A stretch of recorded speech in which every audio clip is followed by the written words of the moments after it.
Hello students, welcome to my channel Neha Educare.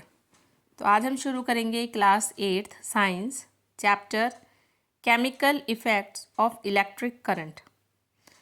इस chapter में हम समझेंगे कि जब इलेक्ट्रिक करंट किसी लिक्विड या सॉल्यूशन में पास होता है तो कौन कौन से केमिकल चेंजेस होते हैं। नॉर्मली हम इलेक्ट्रिसिटी को बल्ब जलाने या फ़ैन चलाने से रिलेट करते हैं, लेकिन इलेक्ट्रिसिटी लिक्विड्स में भी रिएक्शन करा सकती है।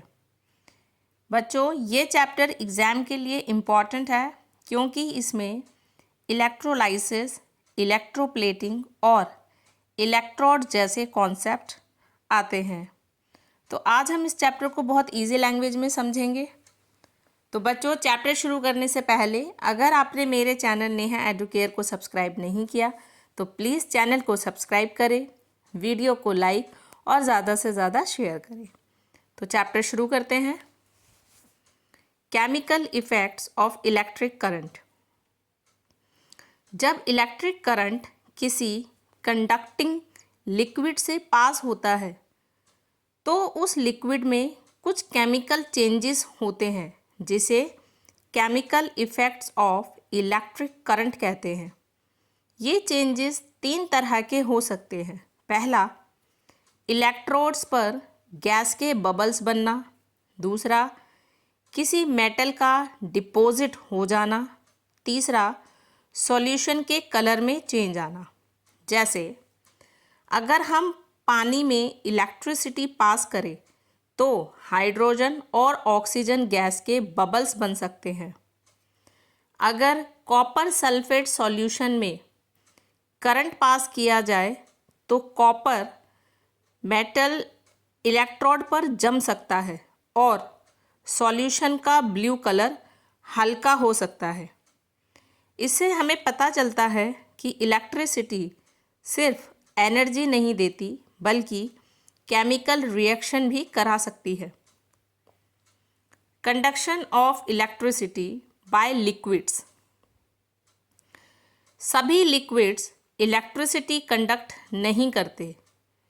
वो लिक्विड्स जिसमें सॉल्ट, एसिड्स या बेसिस होते हैं इलेक्ट्रिसिटी कंडक्ट करते हैं क्योंकि उनमें फ्री आयोन्स होते हैं जो करंट को फ्लो करने देते हैं। जैसे लेमन वाटर, सॉल्ट वाटर या baking soda solution electricity conduct कर सकते हैं, लेकिन डिसिल्टेड वाटर इलेक्ट्रिसिटी कंडक्ट नहीं करता क्योंकि उसमें फ्री आयन्स नहीं होते, इसलिए उसमें बल्ब नहीं जलता।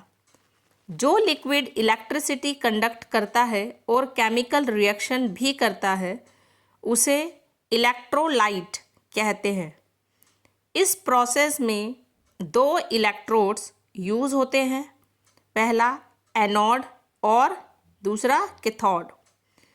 जो इलेक्ट्रोड बैटरी के पॉजिटिव टर्मिनल से कनेक्टेड होता है उसे एनोड कहते हैं और जो नेगेटिव टर्मिनल से कनेक्टेड होता है उसे कैथोड कहते हैं।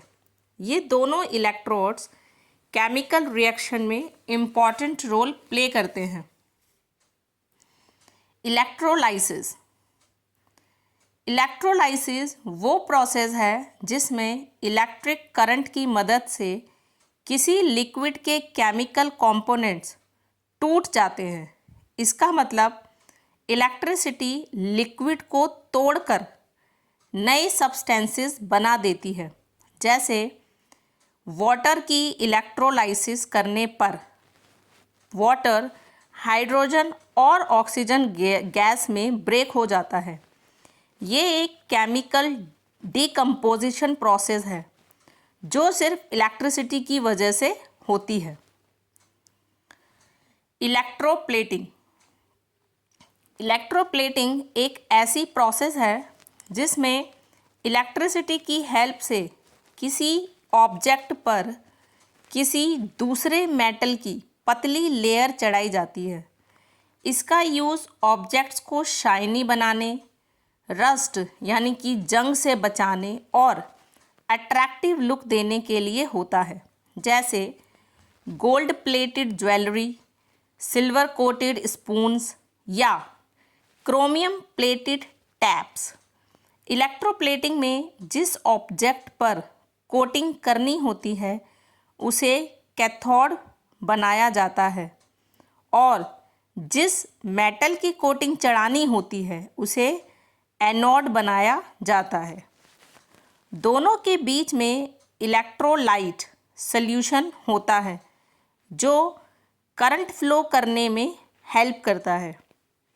इलेक्ट्रिसिटी पास होने पर मेटल की लेयर ऑब्जेक्ट पर जम जाती है।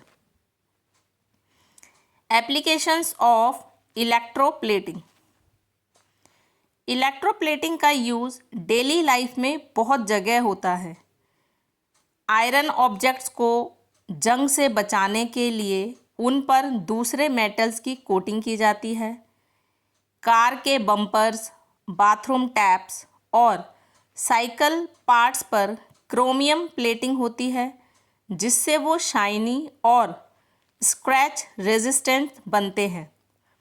ज्वेलरी और कटलरी आइटम्स पर गोल्ड या सिल्वर प्लेटिंग होती है जिससे वो अट्रैक्टिव लगते हैं और महंगी मेटल्स का कम यूज़ होता है।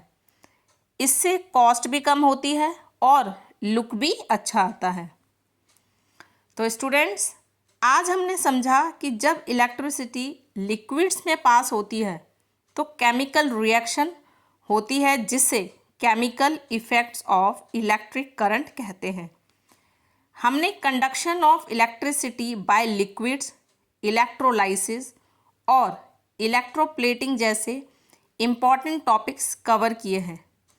याद रखने की इजी ट्रिक है, इलेक्ट्रोलाइसिस मतलब केमिकल ब्रेकडाउन और इलेक्ट्रोप्लेटिंग मतलब मेटल कोटिंग। तो बच्चों, अगर आप ये कॉन्सेप्ट क्लियर रखोगे तो एग्ज़ाम में कोई प्रॉब्लम नहीं होगी। तो थैंक यू। आई होप आपको चैप्टर बहुत अच्छे से क्लियर हुआ होगा। तो वीडियो को ज़्यादा से ज़्यादा शेयर करें